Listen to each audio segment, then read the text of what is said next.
नमस्कार। Shelby connect में मैं डॉक्टर अपर्णा परांज पे आप सभी का स्वागत करती हूँ।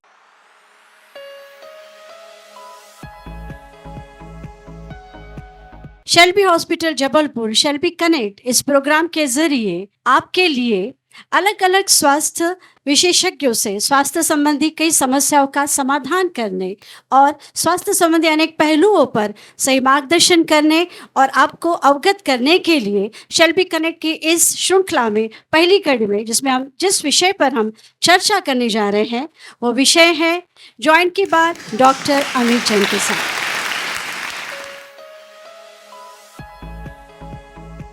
दोस्तों, जैसा कि आप जानते हैं आज के इस जीवन शैली में बाकी काफी भागदौड़ में और अलग अलग प्रकार के खान पान के कारण और कई प्रकार के तनाव के कारण हमें कई इस एक उम्र के बाद कई महिलाओं में और कई पुरुषों में जोड़ों का दर्द, जिसमें कि घुटनों का दर्द, कुल्लों का दर्द जैसी समस्याएं देखने को मिलती हैं। और यदि उन समस्याओं का समाधान, उसका इलाज और उपचार और डॉक्टर से परामर्श सही समय पर ना किया जाए और इस असहनीय दर्द को यदि हम अनदेखा और अनसुना करें तो इसके कारण शारीरिक तकलीफें तो होती है, मानसिक तकलीफ भी होती है, जिसके फलस्वरूप हमारे दिमाग में कई प्रकार की भ्रांतियां, कई प्रकार के डर और कई प्रकार की शंकाएं उपज में आती हैं, जिसके कारण वो व्यक्ति तो परेशान होता ही है पर उसके साथ उसका परिवार भी कई परेशानियों से जूझता है और झेलता है। पर अब नहीं, शेल्बी कनेक्ट की इस प्रोग्राम के जरिए हम आपकी सभी समस्याओं का हल करने, अलग अलग अच्छे से परामर्श देने के लिए और आपके डर को दूर करने के लिए हमारे शेल्बी हॉस्पिटल जबलपुर के ऑर्थोप्लास्टी सर्जन डॉक्टर अमित जैन आपसे जुड़ने वाले हैं। और यदि मैं कहूँ कि यदि समाज एक डॉक्टर और हॉस्पिटल के साथ जुड़ता है तो उसकी बहुत अहम भूमिका होती है। तो ऐसे ही हमारे बीच में हमारे संस्कारधानी के माननीय गणमान्य नागरिक, जो कोई समाज सेवी है, जो कोई बिजनेसमैन है और डॉक्टर्स भी हैं, हमारे साथ इस कनेक्ट प्रोग्राम में जुड़ने जा रहे हैं। इसमें सबसे पहले मैं डॉक्टर जेपी कपूर, जो जनरल सर्जन है और जो retired dean of Netaji Subhash Chandra Bose medical college भी रहे हैं, मैं आपका स्वागत करती हूँ। डॉक्टर, आपकी उपस्थिति शेल्बी हॉस्पिटल के लिए नमनीय है। दूसरे अतिथि हमारे मिस्टर मंगल चंद टाटिया, जो समाज सेवी और retired professor of commerce college of Jabalpur है, आपका हम स्वागत करते हैं। हमारे अगले अतिथि मिस्टर ज्ञान चंद्र गोरछा है, जो एक बिजनेसमैन है, हम आपका स्वागत करते हैं। हमारे अगली अतिथि माननीय जानी मानी हस्ती है संत ज्ञानेश्वर दीदी, जो समाज सेविका, मार्गदर्शक और जो founder and owner of Virat cancer hospital हैं। मैडम, हम आपका स्वागत करते हैं। हमारे अगले अतिथि मिस्टर सुरेश पागे जी हैं, जो एडवर्टाइजर में काफ़ी कुछ एक्टिव हैं, हम आपका भी स्वागत करते हैं। हमारी अगली हस्ती मिसेस गीता शरद तिवारी है, जो बहुत ही अच्छी समाज सेविका हैं, जिन्होंने बहुत सारे महिलाओं के लिए और बच्चों के लिए उनके सशक्तिकरण और उनकी सुरक्षा के लिए काफ़ी कदम उठाए हैं। वो रोटरी क्लब और इंटरनेशनल वुमेन्स जो एसोसिएशन है उनके साथ जुड़ी हुई हैं। उन्होंने समय समय पर समाज की अलग महिलाओं को कई प्रकार के मदद की है। मैडम, आपका स्वागत है। हमारे अगले अतिथि मिस्टर देवेंद्र सर्जन है, जो कि संपादक नई दुनिया के हैं और जर्नलिस्ट और एडिटर है। मैं आपका स्वागत करती हूँ सर। हमारे अगले अतिथि जो कनेक्ट होने जा रहे हैं मिस्टर राजीव सेठ है, जो advisor of Star Health Insurance है, आपका स्वागत है सर। हमारे अगले अतिथि मिसेस प्रतिष्ठा द्विवेदी है, जो सोशल एक्टिविस्ट और जर्नलिस्ट है। मैडम, आपका स्वागत है। हमारा अगले अतिथि mister Anoop Gaikwad, journalist of Hindustan Times है, सर आपका स्वागत। Good afternoon, everyone. I'm Dr. Himani Takkira, working as an orthoplasty executive in Shalby Hospital, Jabalpur. I welcome you all, respected guest, head of the orthoplasty department, Dr. Amit Jain sir, whole team, including Pratik Singh sir, physiotherapist, and my Shalby family. I'm gonna introduce a short introduction about Shalby Multi-Speciality Hospital, which is quite known for orthoplasty, that is total knee replacement and total hip replacement surgeries. But is taking care of multi-specialty and served 25,000 patients in last 1 year. Shalby Hospital is world's #1 center for joint replacement. It started by CMD Dr. Vikram Shah sir. who has done more than 1.50 lakh surgeries a day. Some are patients with world's renowned technique called zero technique that has changed many patients' life with good recovery rate. It's a first corporate city in tier 3 city Jabalpur. We have patients coming for the treatment from Chhattisgarh, Maharashtra, Delhi, Gujarat, Rajasthan, Uttar Pradesh, and etc. We have 40 bedded MICU, SICU, and 8 CEUs, plus 100 operational theatre, CT, and MRI investigation under one. In Shalby Jabalpur, we have done around 1,500 bypass surgeries, 4,000 plus angioplasty, and 7,000 plus joint replacement surgery. Last but not the least, thank you so much for marking your presence here. And I'm grateful, and especially thanks to Dr. Amit Jain sir, who has given me the chance to present here an introduction of Shalby Hospital. Thank you so much once again. Welcome you all. सभी सवालों के जवाब और जो डर है, जो वहम है और उचित परामर्श देने के लिए हमारे साथ डॉक्टर अमित जैन उपस्थित हैं। नमस्कार। सबसे पहले तो मैं अपना इंट्रोडक्शन दे दूं कि मैं doctor Amit Jain, joint replacement surgeon and head of the department Shalby hospital. मैं विगत 12 वर्षों से अपनी सेवाएं शैल्बी हॉस्पिटल में दे रहा हूं। मैं 7 साल में अहमदाबाद में था और अब लास्ट 5 ईयर्स से मैं जबलपुर शैल्बी हॉस्पिटल हेड कर रहा हूं। यहाँ पे more than 7,000 joint replacement surgery का लास्ट 6 ईयर्स में। और यहाँ से हम, जैसे कि डॉक्टर हिमानी ने बताया कि यूपी, बिहार, छत्तीसगढ़, राजस्थान का एरिया जबलपुर शैल्बी से कवर करते हैं। इन स्पेशलिटी रिवीजन सर्जरी में भी है, तो जिन पेशेंट्स का रिप्लेसमेंट के बाद अगर कोई प्रॉब्लम आता है तो उनको भी हम यहाँ बहुत अच्छे से रिवीजन सर्जरी करके उनके रूटीन लाइफ में लाने की कोशिश करेंगे। जैसे कि आपने पूछा कि आजकल ये घुटनों की समस्या या गले की समस्या है बहुत कॉमन हो गई है। पहले इतनी कॉमन नहीं थी, बट आज के सिनेरियो में अगर एक स्टडी हम देखें तो more than 30 crore people are affected for this osteoarthritis. बहुत ही कॉमन समस्या है और इसको अगर हम इसी लैंग्वेज में बात करूं तो एक घुटनों का घिसना या कूल्हे का घिसना, ये इसको हम साइंटिफिक भाषा में ऑस्टियोआर्थराइटिस बोलते हैं, जो कि एक स्टेज के बाद 50-45 के बाद ये समस्या बहुत ही कॉमन हो जाती है। और ये एक वही चीज है जैसे कि आंख में मोतियाबिंद आना या बालों पर सफेद। तो मोस्टली ये एज रिलेटेड चेंजेस होते हैं जो कि सबसे पहले हमारे नी जॉइंट को अफेक्ट करते हैं, क्योंकि सबसे ज्यादा काम हम अपनी लाइफ में नी जॉइंट का ही यूज करते हैं। और आजकल की लाइफस्टाइल में बहुत सारे चेंजेस आ गए हैं, लोगों को बहुत सारी बीमारियां होती हैं, लोग ओवरवेट होते हैं, जिसकी वजह से बहुत ही कॉमन समस्या है। और जो एज ग्रुप इससे अफेक्टेड है, मोर देन 65 की एज के जो भी लोग होते हैं वो ज्यादा अफेक्ट। तो मैं ऐसा मानता हूँ कि 10 साल से छोटे और 50 साल से बड़े बच्चे ही होते हैं, उनका केयर हमें करना चाहिए।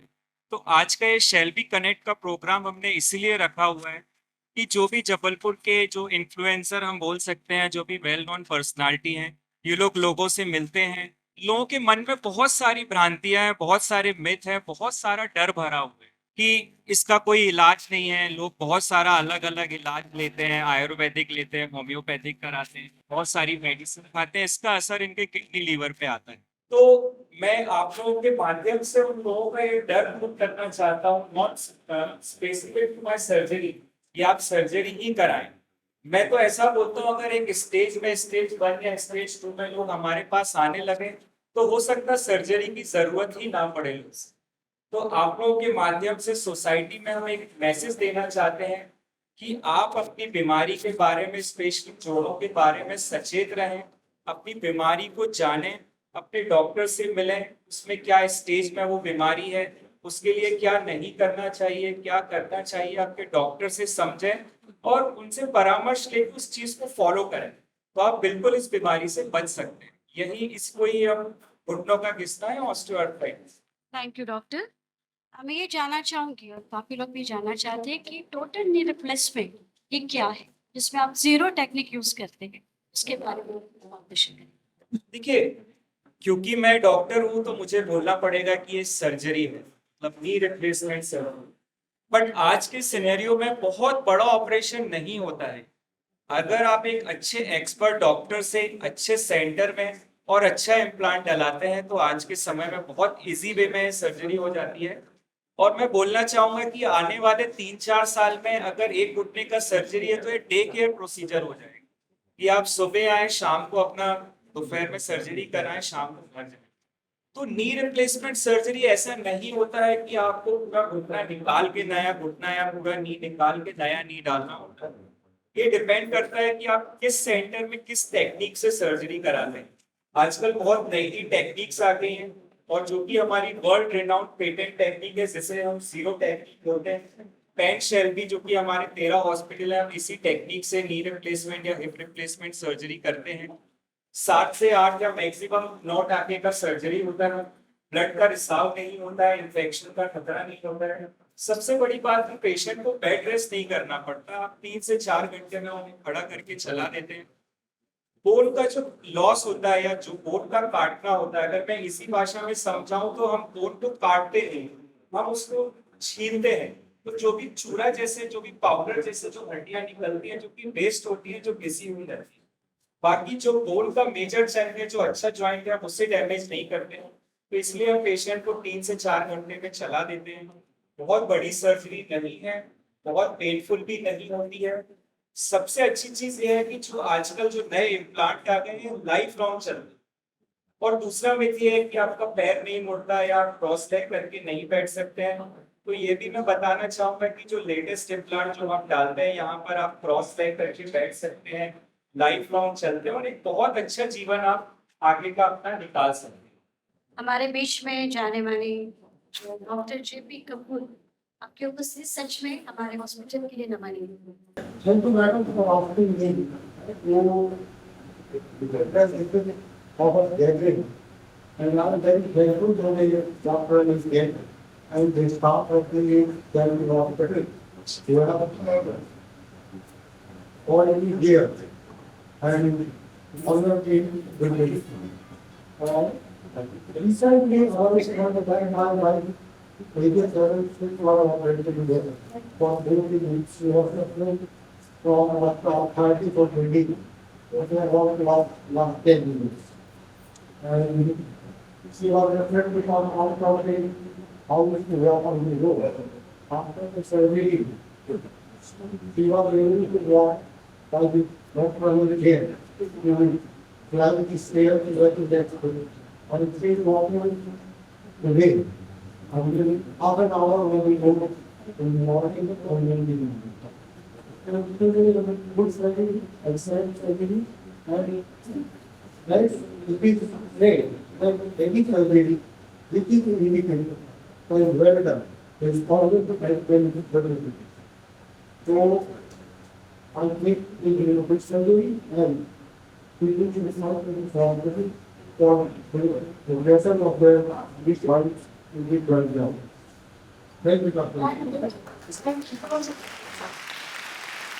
मैं हमारे बीच उपस्थित दीदी से जरूर पूछना चाहूँगी कि आप मार्गदर्शिका है और आप काफी समय से साथ कनेक्ट भी हो जा रही हैं, जिसके फलस्वरूप आप जैसे मतलब क्या आपका सुझाव रहेगा कि सात्विकता या योगा जो है वो भी आपकी अच्छी दिनचर्या, अच्छे लाइफस्टाइल के लिए बहुत जरूरी है। मैं चाहूँगी कि आप उस पर कुछ कहें। मेरा ऐसा सोचना है कि आजकल की जॉइंट्स की प्रॉब्लम्स हैं वो ज़्यादातर लाइफस्टाइल रिलेटेड प्रॉब्लम्स हैं कि लोगों की मूवमेंट कम है। पहले समय में लोग घर का ज़्यादा काम अपने हाथ से करते थे और ज़्यादा चलते थे, और अब ना तो ज़्यादा लोग चलते हैं और ना ही घर का छोटा छोटा काम अपने हाथ से करते हैं, जिससे बहुत सारी चीजें, सब्जी काटना और घर के काम, सफाई करना, कपड़े धोना, बहुत सारे काम जो है वो मशीनों से होने लगे, जिसके कारण जॉइंट्स की मूवमेंट कम हो गई है। और मेरा ये फील्ड नहीं है, I am not a medical personnel, but still I would suggest कि मैं सब लोगों को ये कहती हूँ कि हम अपने आप को स्वस्थ रखना चाहते हैं तो योग अपनाएं, आसन प्राणायाम करें। कि साधु लोग भी जब साधना करते हैं तो घंटों बैठने का अभ्यास करते हैं, एक ही आसन में बैठे रहते हैं। और आप लोगों को शायद नॉलेज नहीं होगी कि 3 घंटे 23 मिनट तक अगर हम एक ही आसन में बैठे रहते हैं तो आसन सिद्ध हो जाता है। Thank you so much. Doctor Amit, एक सवाल है कि जिसका उम्र 86 ईयर ओल्ड है, वो काफ़ी एक्टिव है, पर उसके घुटनों में दर्द के कारण और शुगर की बीमारी है, उसको बीपी भी है, जिसके फलस्वरूप डॉक्टर ने कहा है कि आपको सर्जरी करना चाहिए। पर उनको लगता है कि इस उम्र में, 86 साल की उम्र में, यदि हमने सर्जरी की, कॉम्प्लिकेशंस होंगे, या जो अभी मैं थोड़ा बहुत काम कर रहा हूँ, मैं उस करने के लायक रहूँगा कि नहीं, ऐसा भी डर है। तो क्या आप उसके लिए क्या करेंगे? देखिए, ये बहुत सारे पेशेंट मेरे पास आते हैं कि बोलते हैं डॉक्टर साहब 86 एज है या 80। पर ये जो समस्या है ये शुरू होती है 55 के बाद, पर लोग उसका केयर नहीं करते, ध्यान नहीं देते, धीरे धीरे एक्टिविटी कम होगी जाती है, वेट बढ़ता है और डॉक्टरों का किस्सा डबल स्पीड से होता है। आज के मेडिकल साइंस में मुझे नहीं लगता ऐसी कोई बीमारी है जिसका इलाज ना हो, बशर्ते लोग उसको टाइमली कराएं। दूसरी चीज जो नी रिप्लेसमेंट है, इसमें एज का और वेट का कोई भी लेना देना नहीं। मैंने 19 साल की लड़की का भी नी रिप्लेसमेंट किया क्योंकि सीवियर रूमेटॉइड आर्थराइटिस था जिसको चलते नहीं करता था। और मैंने 99 साल की आजी का भी किया कि उनका कहना था कि मैं 2 महीने चीज पर बेड पे लेटे लेटे मरूंगा। तो जितना एडवांस टेक्नोलॉजी है उतनी रिस्क कम है। और ये खाली सर्जन का काम नहीं होता है, एक टीम वर्क का काम होता है। तो जो भी ऐसी हाई एंड सर्जरी है ये हमें एक ऐसे सेंटर में कराना चाहिए जहां ना कि एक अच्छा सर्जन हो, बाकी उसकी जो टीम मेंबर है, जैसे कोई भी कॉम्प्लिकेशन हो, कार्डियक थोरेसिक सर्जन अवेलेबल हो, कार्डियक सर्जन, अच्छा आईसीयू हो, क्रिटिकल केयर इंटेंसिविस्ट हो, इन सब का भी एक रोल कहीं ना कहीं हर इनिशियल 3-4 घंटे तक रहता है। 86 या 88 या 70 प्लस लोगों में कहीं ना कहीं मेडिकल कॉम्प्लिकेशन होता है, बट हम शुरू में ही वो कॉम्प्लिकेशन जितनी कम से कम कर सके फुल बॉडी चेकअप कराते हैं, कार्डियोलॉजिस्ट ओपिनियन लेते हैं, जो भी दूसरे डॉक्टर फिजिशियन ओपिनियन लेते हैं, और बहुत सारे स्टेजेस पे हम उनका चेकअप करते हैं कि कहीं उस सर्जरी की वजह से वो दूसरे कॉम्प्लिकेशन ना हो। तो हम ये प्रेफर करते हैं कि हम बहुत ही कम कॉम्प्लिकेशन में अच्छे से अच्छा उनको इलाज में टच को। अभी तक तो ऐसा कुछ भी नहीं हुआ है कि लोग बेड पे आ गए हों या दूसरे प्रॉब्लम हुए हों। हाँ, थोड़ा बहुत समस्या जिनको बीपी शुगर या थायराइड होती है या जिनको कार्डियक कंडीशन होते हैं जो वीक होते हैं, बहुत सालों से चले नहीं होते, उनको थोड़ा सा हमें रिहैब के थ्रू और प्रॉपर मेडिसिन के थ्रू उनको इलाज देना पड़ता है। बट इसके बहुत अच्छे रिजल्ट हैं और लोग बिल्कुल नॉर्मल लाइफ एक एज के बाद भी जीने लगते हैं। और मैं ऐसा मानता हूँ कि 60-65 तक आप सबके लिए बहुत करते हैं, बच्चों के लिए, नानी पोतों के लिए, रिश्तेदारों के लिए। 60-65 के बाद एक उम्र ऐसी आती है कि हम अपने लिए करें। और अगर हम पैरों से लाचार हो जाए, कहीं आने जाने में सोचना पड़े, यात्रा पे ना जा सके, भगवान के दर्शन ना कर सके, तो एक वो भी डिप्रेशन बॉडी में आता है। और फिर एक पेशेंट का असर उसके पूरे बॉडी में, उसके पूरी फैमिली में पड़ता है। उसकी वजह से दूसरे लोग भी नहीं जा पाते हैं ये सब। तो मैं ऐसे बच्चों से या जिनके पास ऐसे पेरेंट्स हैं उनसे भी ऐसा बोलना चाहूंगा कि आप लोग इससे डरे घबराएं नहीं। हम भी जो करते हैं आपके पेरेंट्स के बेटरमेंट के लिए करते हैं, ताकि उनकी आने वाला जीवन अच्छे से चले, पेन किलर्स के भरोसे ना रहना पड़े, वो एक अच्छी लाइफ जी सके। मैं मिसेस गीता तिवारी से सवाल पूछना चाहूँगी कि जैसे हम देखते हैं कि महिलाओं पे काफी समस्याएं ये होती हैं, और महिलाएं जो होती हैं, जैसे मैं भी एक महिला हूँ, हम हमेशा हमारे स्वास्थ्य को जो प्रायोरिटी हम सेकेंड देते हैं, हमारे लिए सबसे पहले हमारा परिवार, बच्चे होते हैं। आप कई बार इतनी सारी महिलाओं से कनेक्ट होते हैं, तो आप ऐसे लोग, ऐसी महिलाओं के फर्स्ट प्रायोरिटी आपकी हेल्थ में, आप करते हैं सब भी करते हैं, आप उनके लिए क्या करते हैं? और महिलाओं के लिए जैसा आप बोल रहे हैं, ये तो कार्यक्रम हो रहा है, परंतु मैंने हमेशा ही उनके बीच में जब मैं जाती हूँ, ग्रास रूट पे भी जो हमारी बहुत लो इनकम की महिलाएं हैं, बल्कि वो ज्यादा स्वस्थ रहती हैं क्योंकि वो उठती बैठती हैं, भाजी खाती हैं, तो इनकी कढ़ाई में बनी रहती है। परंतु हमारी जो मिडिल क्लास और हायर क्लास के लिए ना बहुत सारे प्रॉब्लम्स होते हैं। ब्यूटी पार्लर में जाके वो हज़ारों रुपया खर्च कर देंगे, पर अपने हेल्थ के लिए उसके बीच में जाके अवेयरनेस का इसकी अवेयरनेस के लिए बहुत काम करना चाहिए। वो कभी ये नहीं समझते कि वो घर के स्वास्थ्य की जुड़ी हो, बच्चे के स्वास्थ्य से लेके, पति के स्वास्थ्य से लेके, अपने सास ससुर के स्वास्थ्य से लेके सबके लिए काम करती हैं, लेकिन अपने स्वास्थ्य के लिए जब वो काम नहीं करती हैं, उसके परिणाम पूरे परिवार को भुगतने पड़ते हैं। आपके क्वेश्चन से अलग एक बात मैं बोलना चाहूंगी। मैं अमित जैन साहब का बहुत बहुत धन्यवाद करना चाहूंगी। एक साल पहले मैं आपके पास आई, जब अमित सर से मिली तो उन्होंने मेरा चेकअप किया, बोला कि आपको कोई ज्यादा प्रॉब्लम नहीं है, सो में इस तरह की तकलीफें शुरू होती हैं। आपने मुझको 3 एक्सरसाइज बताई, वो तीनों आज भी मैं कर रही हूँ, और देखिए 73 की एज में मैं बढ़िया चल रही हूँ। मेरा आप लोगों को जोड़ने का एक उद्देश्य भी यही है, जैसे मुझे पता चला आप महिला सशक्तिकरण के लिए बहुत सारे काम कर रही हैं, तो मेरे 100 में से 80% लोग फीमेल पेशेंट ही होते हैं। तो इसलिए आप लोगों को भी मैं जोड़ना चाहता हूँ उस मुहिम में कि इस बीमारी से कैसे बच सके कि आपको सर्जरी की जरूरत ही ना पड़े। मैं एक इंडियन मेंटेलिटी आपको बताता हूँ कि क्यों फीमेल्स में प्रॉब्लम ज्यादा हो रही है। एक तो क्या है, आप लोग घर से इतना बाहर निकलते नहीं।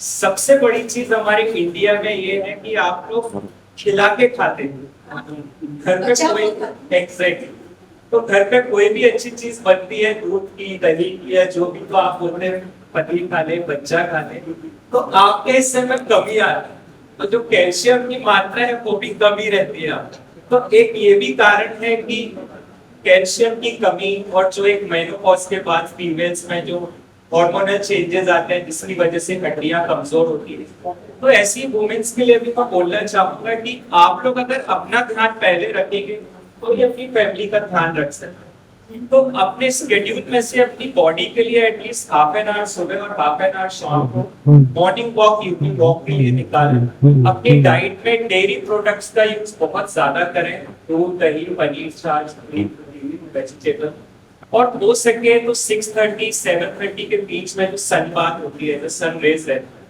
उसको लेके तो आपके दिन भर का जो कैल्शियम की मात्रा है वो पूरी हो जाएगी। तो ये सब चीजें, क्योंकि आप लोग मास गैदरिंग करते हैं, ये सब करते हैं, तो अगर आप छोटा सा आपकी महिलाओं के लिए बोलेंगे तो इनकी हेल्थ में कहीं ना कहीं अब शुरुआत तो घर से ही करें, तो उनके हेल्थ में बहुत अच्छा एक इम्प्रूवमेंट आएगा और वो दूसरों का भी ध्यान रख सकते हैं। हमारे बीच में उपस्थित जो टाटिया जी हैं, उनसे पूछना चाहूंगी मैं, आप इतने फिजिकली मेंटली एक्टिव हैं, आपको देखकर बहुत मोटिवेट होते हैं, उसके लिए आप कुछ सुझाव देना चाहेंगे?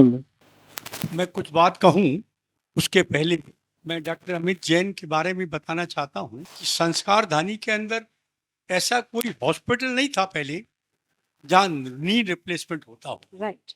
लोगों को बाहर मल्टीनेशनल सिटीज में जाना पड़ता था और खर्चे का अंबार रहता था। मेरे घुटने करीब करीब 10-12 साल पहले खराब हुए। मैं स्टिक लेकर चलता था, कोई संस्थाओं में, कोई समाज सेवी संस्थाओं में, लायंस क्लब वगैरह में जाता था, स्टिक लेकर जाता था। तो मैंने एक दिन, मेरे मित्र थे डॉक्टर पी आलूवालिया, उनसे पूछा कि आप कहीं मत जाइए, go to Shalby and talk to doctor Amit Jain.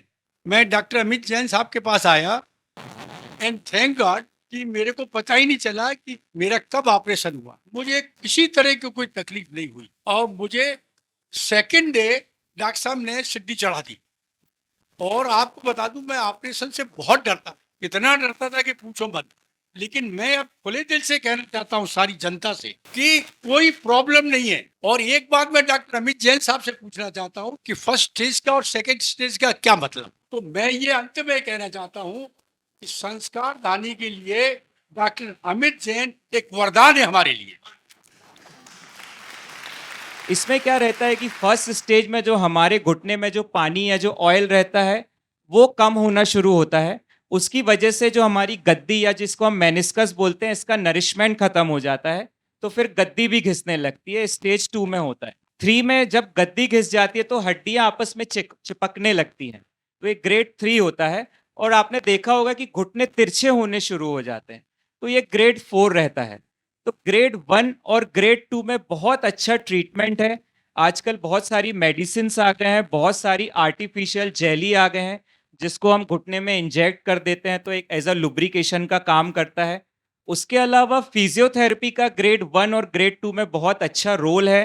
उनकी मांसपेशियों में ताकत बनी रहे, तो नी को एक अच्छा सपोर्ट मिलता है। तो अगर आपको कहीं आने जाने में सोचना पड़ रहा है, उठने बैठने में तकलीफ हो रही है, जब आप सुबह सो के उठते हैं तो जमीन पे पैर रखने में दिक्कत हो रही है, रात में घुटना जब आप मोड़ते हैं तो तकलीफ होती है, तो आप अपने डॉक्टर के पास आएं।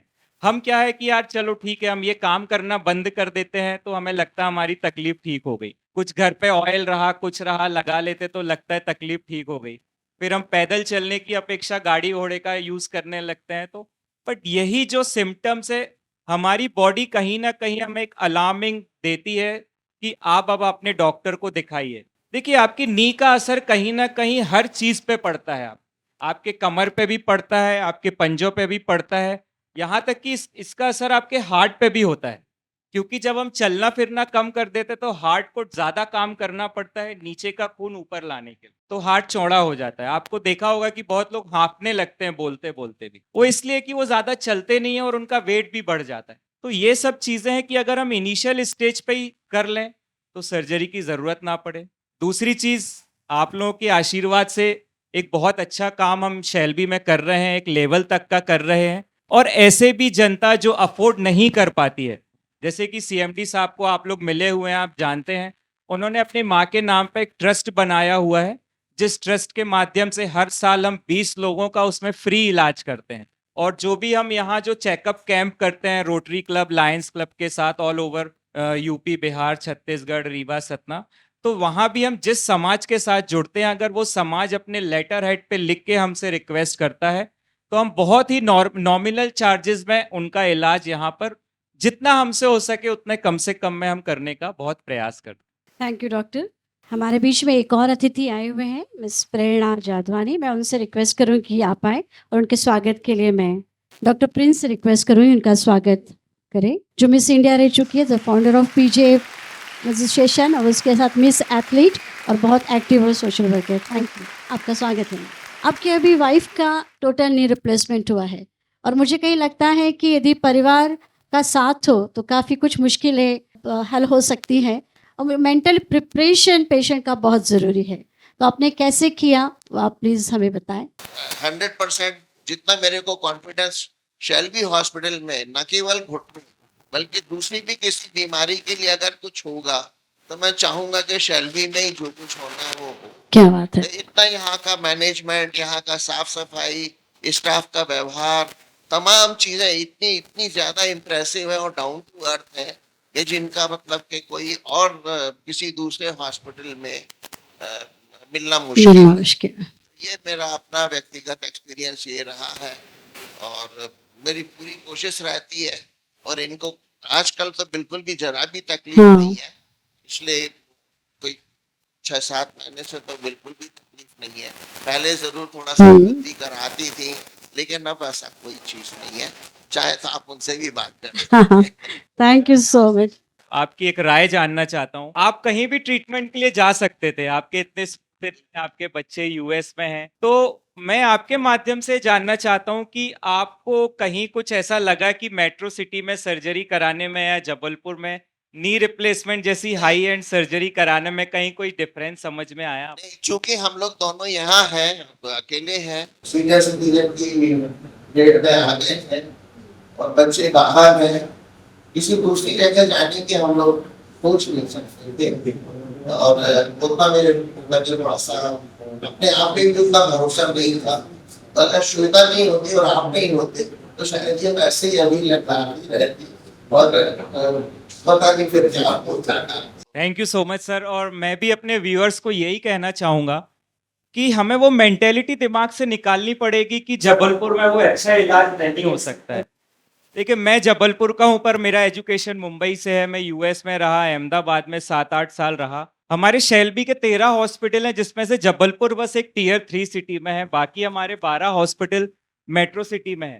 तो चूंकि मैं विक्रम भाई के साथ एज अ सन उनके साथ जुड़ा हुआ हूँ, मैंने इधर की समस्याएं देखी। मैं खुद भी 2-2 बार एयर एम्बुलेंस से बाहर गया हूँ अपना इलाज कराने। तो मैंने एक लेवल पे देखा कि लोग छोटी छोटी बीमारियों के लिए ट्रेन में, बस में, फ्लाइट में जा रहे हैं, परेशान हो रहे हैं। उनका एक्सपेंसेस अदर देन मेडिकल आने जाने का खर्चा, रुकने का, तो ऑलमोस्ट डबल उनका खर्चा हो रहा था और फिर परेशान, छोटी छोटी प्रॉब्लम के लिए बहुत इधर उधर भागना पड़ता था। तो हमारा एक उद्देश्य यही था, एटलीस्ट मैं जहाँ से हूँ वहाँ तो अगर मैं एक डॉक्टर हूँ तो एक मेडिकल फैसिलिटी मैं बहुत अच्छी अपने एरिया के लोगों को दे पाऊँ, उसके लिए भी। और आप लोग जैसे लोगों का मुझे आशीर्वाद मिल रहा है इतने अच्छे से, तो मैं एक बार बहुत बहुत थैंक यू बोलना चाहूँगा सर। मैं अगला सवाल गोलचा जी से करना चाहूँगी कि आप इतने एक्टिव है, आप कुछ मोटिवेटिंग वर्ड्स हमारे मतलब इस प्रोग्राम के ज़रिए लोगों को कहना चाहिए। सर्वप्रथम तो मैं शेल्बी हॉस्पिटल और डॉक्टर अमित जैन जी को बहुत बहुत धन्यवाद दूंगा, इसलिए कि ऐसे तो मैं कई संस्थाओं से जुड़ा भी हूँ, लेकिन आज मेरी एक पहचान जबलपुर में इस शेल्बी हॉस्पिटल से अलग मिल गई है।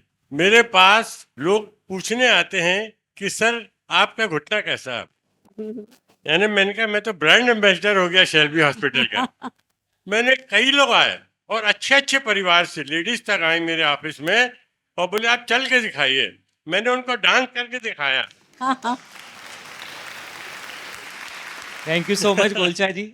मैं एक चीज और पूछना चाहूंगा, अभी कुछ लोग मेरे पास आते हैं जो बड़े बड़े मेट्रो हॉस्पिटल, बड़े बड़े डॉक्टर, बॉम्बे में डॉक्टर मुल्ला, कई कई नाम वाम सुना हूं मैंने, उनसे ऑपरेशन कराए हैं लेकिन बड़ी तकलीफ में है।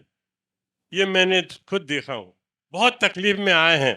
बोले यार आपने यहाँ कराया है छोटी जगह में और आप अच्छे से चल रहे हो, हम चल नहीं पा रहे हैं। तो हमने कहा पहले तो आप नहीं आए पूछने मेरे से, भाई पहले पूछते तो मैं कभी नहीं जान देता आपको बाहर, मैं यही कहता कि जबलपुर में ही कराओ। लेकिन अब आप आए हो तो मैं ये डॉक्टर साहब से पूछना चाहता हूँ, क्या ऐसे लोगों को आप देख पाएंगे? देखेंगे सर, आपको भेज सकता हूँ? आपने बिल्कुल सही क्वेश्चन, सही एक पॉइंट रेज किया है। देखिए, अगर नी रिप्लेसमेंट में दो ही तीन चीजें इंपॉर्टेंट होती हैं, एक तो सर्जन का एक्सपीरियंस कितना है, दूसरा किस टेक्निक से होता है, और तीसरा क्या इम्प्लांट डलाया। करेक्ट। कुछ लोग होते हैं जो मेंटेलिटी चेंज नहीं कर पाते, बाहर जाके कराते हैं या कुछ बिगड़ जाता है, तो ऐसे लोगों के लिए भी, क्योंकि मैंने देखा है लोग भोगते हैं सर्जरी के बाद, क्योंकि वो नरक भोगने जैसा हो जाता है अगर किसी को इन्फेक्शन होता है या कोई प्रॉब्लम हो जाती है। तो ऐसे लोगों से भी मैं बोलूंगा कि आप लोग आएं।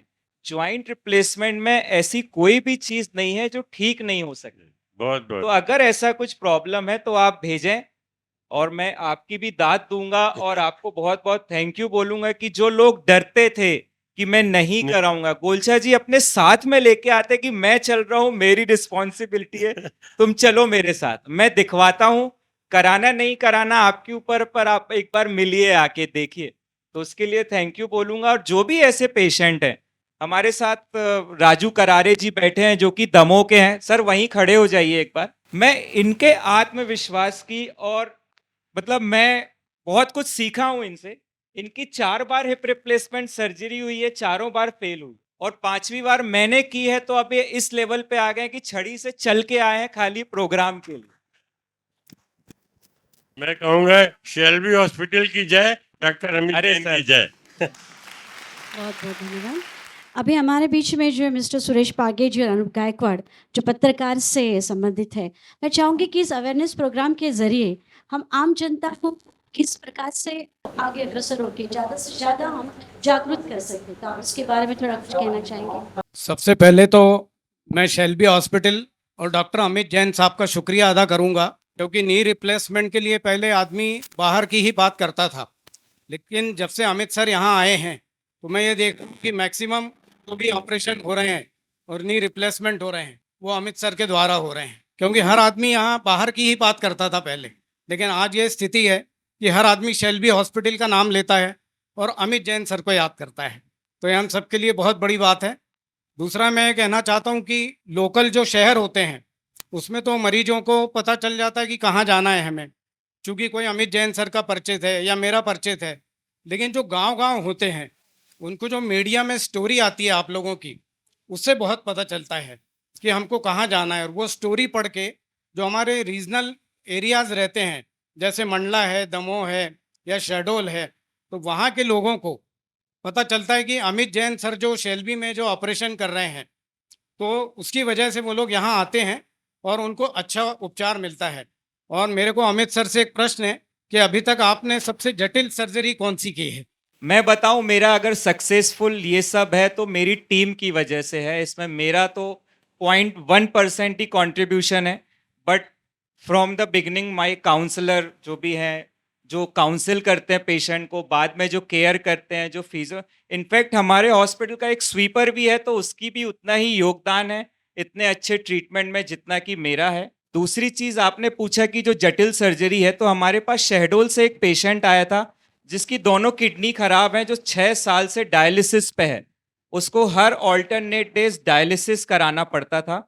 उसकी वजह से उसके दोनों कूल्हे फ्रैक्चर हो गए थे क्योंकि वो गिर गया था, तो दोनों साइड के कूल्हे फ्रैक्चर थे और वो 1.5 महीने तक बेड पे था। तो उसको किसी ने बताया कि आप जबलपुर में शेल्बी हॉस्पिटल में जाके एक बार दिखा के आएं। चूंकि मैंने पहले भी बताया कि हमारे पास एक ही छत के नीचे सब डॉक्टर्स अवेलेबल हैं, तो हमने प्रॉपर उनको पहले स्टेबल किया, किडनी वाइज स्टेबल किया, हार्ट वाइज स्टेबल किया, ऑल्टरनेट डेज उनका डायलिसिस कराया। पहले एक कूल्हा बदला, चौथे दिन के बाद उनका दूसरा कूल्हा बदला, इन बिटवीन डायलिसिस भी होते रहे, उनको ब्लड की भी जरूरत पड़ी, वो भी हमने अरेंज कराया। और 11वें दिन पेशेंट यहाँ से चलते हुए गया और आज भी चल के ही अपनी डायलिसिस कराने जा रहा है। Thank you so much. इसके साथ ही मैं हमारे बीच जो उपस्थित है मिसेस प्रतिष्ठा से बात करना चाहूंगी कि जैसे महिलाओं के लिए आप क्या कहना चाहेंगे। मैं एक मेरा भी क्वेश्चन ऐड करता हूँ कि प्रतीक्षा जी बहुत ही सोशल वर्कर हैं, बहुत ही सोशल कॉज के लिए मैनेज करती हैं। अभी अभी दिव्यांग जनों का एक टूर्नामेंट भी इन्होंने ऑर्गेनाइज कराया। बहुत ही कलेक्टर से लेके एसपी से लेके जुड़ी रहती हैं, कहीं भी कोई प्रॉब्लम आता है तो वो सबसे पहले खड़े होते हैं। तो बहुत सारी महिलाओं से वो जुड़ी हुई हैं। तो मैं प्रतिष्ठा जी से पूछना चाहूँगा कि आप जैसे सी चैनल के माध्यम से जो भी एक हेल्थ टॉक या अवेयरनेस प्रोग्राम करा रहे हैं, तो आप क्या चेंजेस देख रहे हैं जबलपुर में मेडिकल फैटर्निटी को लेकर? सबसे बड़ी चीज़ जो मैं आप लोगों से अदर देन इनके क्वेश्चंस में बोलना चाहूँगी कि जो मॉर्निंग की रूटीन होती है ना लोगों की, योगा करने की, एक्सरसाइज करने की, मेरा रूटीन है, मैं सुबह उठती हूँ, अमित जी का एक पोस्ट आया होता है जो कि एक छोटा सा वीडियो होता है जो बहुत इंस्पिरेशनल होता है लोगों के लिए कि जिन पेशेंट्स ने रिकवर किया है उनके छोटे छोटे वीडियोज़ होते हैं। सी चैनल की मैं ईडी हूँ, तो सी चैनल के जितने भी पोस्ट होते हैं उनको भेजने के बाद मेरा पहला काम होता है अमित जी की ये पोस्ट फॉरवर्ड करना। मैं वो भी ग्रुप्स में फॉरवर्ड करती हूँ क्योंकि मुझे कुछ पोस्ट इतनी अच्छी और इतनी इंस्पिरेशनल लगती हैं। कुछ लोगों ने इवन बोलते बोलते आंसू आ जाते हैं कुछ लोगों की आंखों में, मैंने देखा है, क्योंकि वो जो दर्द होता है वो सिर्फ वही पेशेंट समझ सकता है। क्योंकि मैं भी एक ऐसे घर से हूँ जहाँ मेरे मदर एंड फादर दोनों बेड रिडन हैं। फादर मेरे 3 सालों से बेड पर हैं। और एक बहुत ही इमोशनल बात आप लोगों से शेयर करना चाहूँगी। आज से 2-4 महीना पहले ही मैं अमित जी के पास अपने फादर को लेकर आई थी। उनको मैंने बहुत कन्विंस किया कि पापा आप प्लीज़ चलिए, मेरे एक फ्रेंड हैं, बहुत अच्छे डॉक्टर हैं, उनसे मिलिए। वो आए और उन्होंने जब अमित जी से फर्स्ट डे, और ये एक ही बार किया उन्होंने, काउंसलिंग ली, इन्होंने कुछ नहीं किया, ना इन्होंने दवाई दी, ना इन्होंने कोई ट्रीटमेंट सजेस्ट किया। इन्होंने सिर्फ बोला कुछ डायग्नोस करने के लिए टेस्ट लिखे और बोला कि अपने फादर को नेक्स्ट टाइम किसी भी हॉस्पिटल से आप ये टेस्ट करवा लीजिएगा। अब पिताजी हमारे इतने मोटिवेट हो गए कि आज वो अपने आप बिना वॉकर लिए खड़े हो जाते हैं और दवाई भी नहीं खा रहे हैं। दवाई इन्होंने लिखी थी, सिर्फ उन्होंने 1 मंथ की दवाई खाई अमित जी की लिखी हुई, और उसके बाद उन्होंने सब बंद कर दिया और आज वो खड़े हो जाते हैं। सिर्फ ये बोलते हैं कि मुझे वो डॉक्टर जैन ने जो बोला है ना, मैं वही फॉलो करता हूँ बेटा। उन्होंने 2 एक्सरसाइज बताई हैं, बस मैं उसके अलावा कुछ नहीं करूँगा। मैं ऐसे ही चला जाऊँगा, लेकिन मैं ऐसे और किसी डॉक्टर को नहीं दिखाऊँगा। अब मैं आती हूँ इस टॉपिक पे कि महिलाओं के बारे में। 2 तरह की महिलाएं हैं जिनसे मैं हमेशा मिलती हूँ। पहली वो महिला जो होम मेकर है। होम मेकर्स पूरे टाइम घर के लिए डेडिकेटेड होती हैं, हर समय सिर्फ की चिंता और घर का काम। और दूसरी तरह की महिलाएं जो वर्किंग लेडीज हैं, जैसे हम घर भी देखते हैं और वर्किंग भी करते हैं। अब हम दोनों तरह की महिलाओं में एक समानता है कि हम अपने आप को निग्लेक्ट करके बाकी सबका ध्यान रख लेते हैं, ऑफिस का भी ध्यान रख लेते हैं, हम घर वालों का भी ध्यान रख लेते हैं। ऐसी महिलाओं को अक्सर मैं बोलती ज़रूर हूँ, खुद भी थोड़ी केयरलेस हूँ, लेकिन उनको ज़रूर कहती हूँ कि एक बार अपना जो भी बोन से रिलेटेड, क्योंकि बोन्स के रिलेटेड हमेशा प्रॉब्लम्स हम लोग डिस्कस करती ही हैं। मेरा एक सर्कल है, अक्सर लेडीज़ कहती हैं मुझसे, किटीज़ में हम लोग मिलते हैं, पार्टीज़ में मिलते हैं, यार आजकल चला नहीं जाता है, पता नहीं क्या हो गया है यार, दर्द होता है, ज़मीन पे नहीं बैठ पाते हैं, बहुत समस्या है, खड़े नहीं हो पाते। पूजा करने के लिए तो आपको आलती पालती मार के ही बैठना है, और वो आलती पालती मारना ही आजकल बहुत मुश्किल हो गया है महिलाओं के लिए। और ये समस्या इसलिए आती है क्योंकि हम बहुत लंबे समय तक निग्लेक्शन में जीते हैं। अमित जी, मेरा एक आपसे सवाल है मेरे साथ बहुत ऐसी लड़कियां जुड़ी हैं जो कि अभी यंग हैं, कॉलेज में पढ़ रही हैं, लेकिन स्पोर्ट्स में हैं।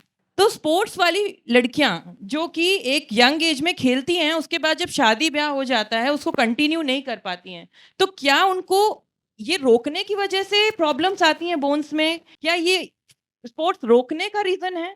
आप कोई भी क्रिकेटर ले लें, फुटबॉलर ले लें, उनको एसीएल या ये लिगामेंट टीयर होता ही है।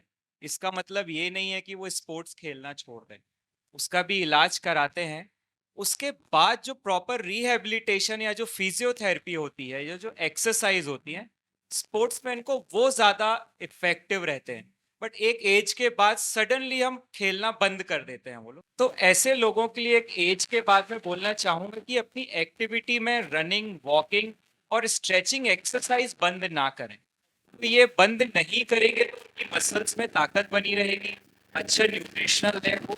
और वॉकिंग जरूर करें, क्योंकि वॉकिंग से ओवरऑल जो बॉडी की एक्टिविटी है वो बनी रहे। एक छोटा सा सवाल और है आपसे डॉक्टर साहब, ये जो आपने कहा कि बंद ना करें, बहुत से ऐसे केसेस मैंने देखे हैं जहाँ पे फैमिली वाले ही कहते हैं कि आप जिम जा रहे हो, कुछ दिन करोगे, और जिम में भी मोस्टली क्या होता है, लेडीज कभी भी डिसाइड कर लेती हैं कि अब हम जिम ज्वाइन कर रहे हैं, जिम ज्वाइन किया, हैवी एक्सरसाइजेस करी, उसके बाद फिर घर में बैठ जाती हैं। तो ये भी एक बहुत बड़ा इशू होता है। तो हम उन्हें कैसे कन्विंस करें कि इसको रेगुलर रखना है या नहीं रखना है, या तो बिल्कुल ही ना करें? ये भी कुछ देखिए, ऐसा है कि मैं तो बोलूँगा अपने व्यूअर्स से, आपके माध्यम से, कि आप अपनी एज के हिसाब से काम करें। अगर आप 50 साल के और आप बोलें कि हम जिम में जाके ट्रेडमिल दौड़ेंगे और वेट उठाएंगे, तो ये पॉसिबल नहीं है। आप 45 साल तक ये सब चीज़ें कर सकते हैं। 45 से 50 साल के बाद आपकी मांसपेशियां शिथिल होने लगती हैं, स्पेशली फीमेल्स में हार्मोनल चेंजेस होते हैं, तो बोन भी वीक होती है। उनको बहुत सारे, हर दूसरी फीमेल को कभी थायराइड का प्रॉब्लम है, तो थायराइड में कैल्शियम ऐसे झड़ता है जैसे पतझड़ में पत्ते झड़ते हैं। दूसरे न्यूट्रिशन का प्रॉब्लम रहता है, प्रॉपर डाइट नहीं होती है। तो अगर मैं बात करूं ऐसी महिलाओं के लिए, तो मैं ऐसा नहीं बोलूंगा कि आप जिम जाएं, बट हाँ, अपनी रूटीन एक्टिविटी में आधे घंटे सुबह, आधे घंटे शाम को मॉर्निंग वॉक करें। आप स्ट्रेचिंग एक्सरसाइज 15-20 मिनट्स का घर पे करें। आप बहुत ही एक्सर्शनल एक्टिविटी ना करें। आप घर पे साइकिलिंग कर सकते हैं, स्विमिंग कर सकते हैं, वॉकिंग कर सकते हैं। वॉकिंग एक ऐसी एक्सरसाइज होती है जिससे हेयर से लेकर टो तक की एक्सरसाइज हो जाती है, वेट आपका कंट्रोल रहता है। दूसरी चीज, आप जो भी मेडिसिन खाते हैं, अगर वॉक करेंगे तो वो आपकी हड्डियों में लगेगी। तो अगर आप कैल्शियम सप्लीमेंटेशन लें तो उसके साथ साथ आप वॉकिंग भी करें। कभी भी कैल्शियम लेते हैं तो उसको बहुत हैवी खाने के बाद ना लें। D3 जो लोग लेते हैं, अभी भी मैं इधर 50% लोग जो D3 लेते हैं वो कभी भी ले लेते हैं। हाँ, कभी भी ले लेते हैं। D3 को खाने का एक रूल है कि वो हमेशा early in the morning empty stomach लेना चाहिए। अगर आप बिस्किट, चाय, नाश्ते के बाद D3 लेंगे तो वो नहीं लगेगा आपकी बॉडी में। अपने खान पीन का ध्यान बहुत ज़्यादा रखना है, क्योंकि 45 से 55 साल की एक एज ऐसी होती है, अगर इस एज में आपने किसी बीमारी को कंट्रोल कर लिया तो वो लाइफ लॉन्ग कंट्रोल रहेगी। जैसे शुगर वाले हैं तो उनको वॉकिंग करना कंपलसरी है, डाइट का ध्यान रखना कंपलसरी है। ब्लड प्रेशर वाले हैं तो उनको भी चलना ज़रूरी है। नमकीन चीज़ें वो लोग ना खाएं, नमक, अचार, पापड़, मीठा ना खाएं। थायराइड वाले हैं तो वो green leafy vegetable, calcium supplementation लें।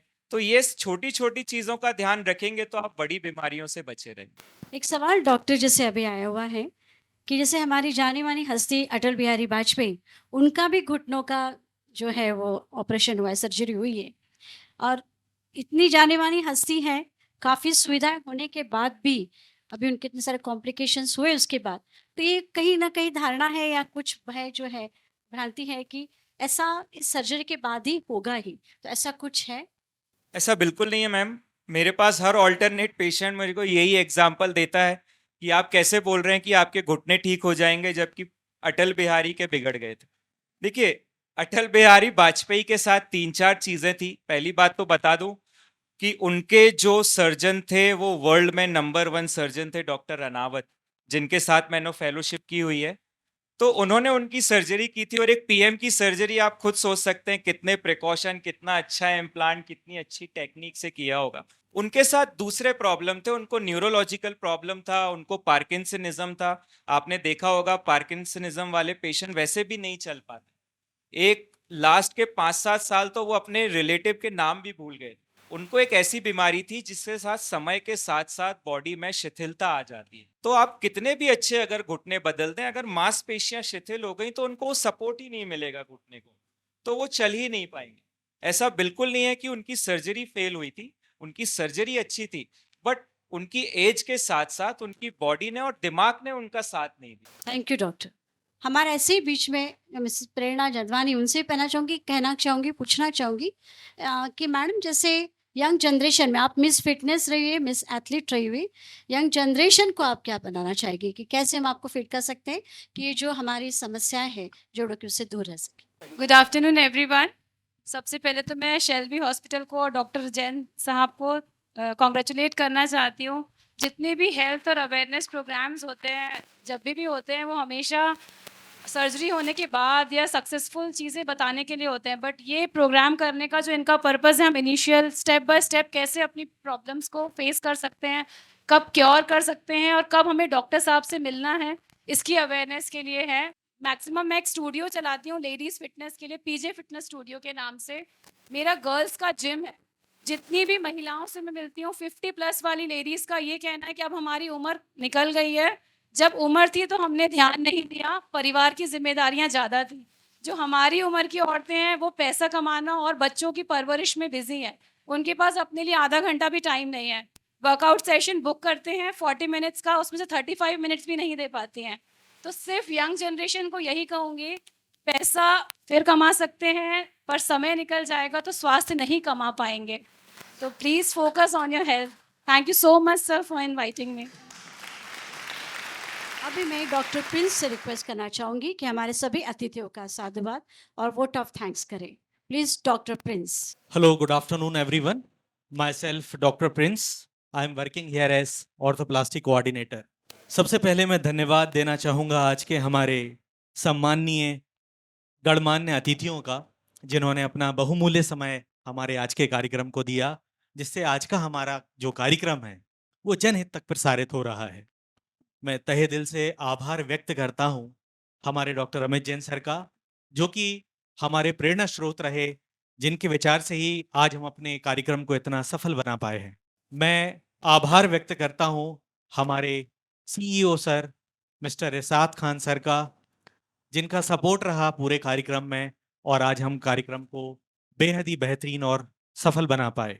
मैं हमारे तमाम दर्शकों का धन्यवाद करता हूँ, हमारे सारे डॉक्टर्स का, इवन हमारी जो ऑडियंस है हमारे साथ में बैठी है और उसने बड़ी ही धैर्य और शांति के साथ में आज के पूरे हमारे सेमिनार को अटेंड किया।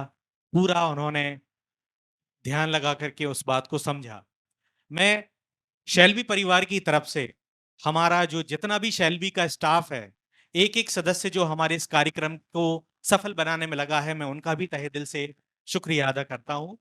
और चलते चलते मैं आप सबसे एक वादा करता हूं कि हमारा जो शेल्बी कनेक्ट का सीरीज है, ये इसका सिर्फ पहला चैप्टर है। अगले बार हम पुनः मिलेंगे एक नई स्पेशलिटी के साथ, एक नई विधा के साथ। तब तक के लिए सबको नमस्कार, आदाब एंड शुक्रिया। मैं यही कहूँगी कि यदि आप तन से और मन से खुश है तो वही बहुत बड़ी संपत्ति है। आप उस संपत्ति को सजोए रहें। शेल्बी हॉस्पिटल आपसे पुनः कनेक्ट होगा। तब तक के लिए धन्यवाद। Thank you.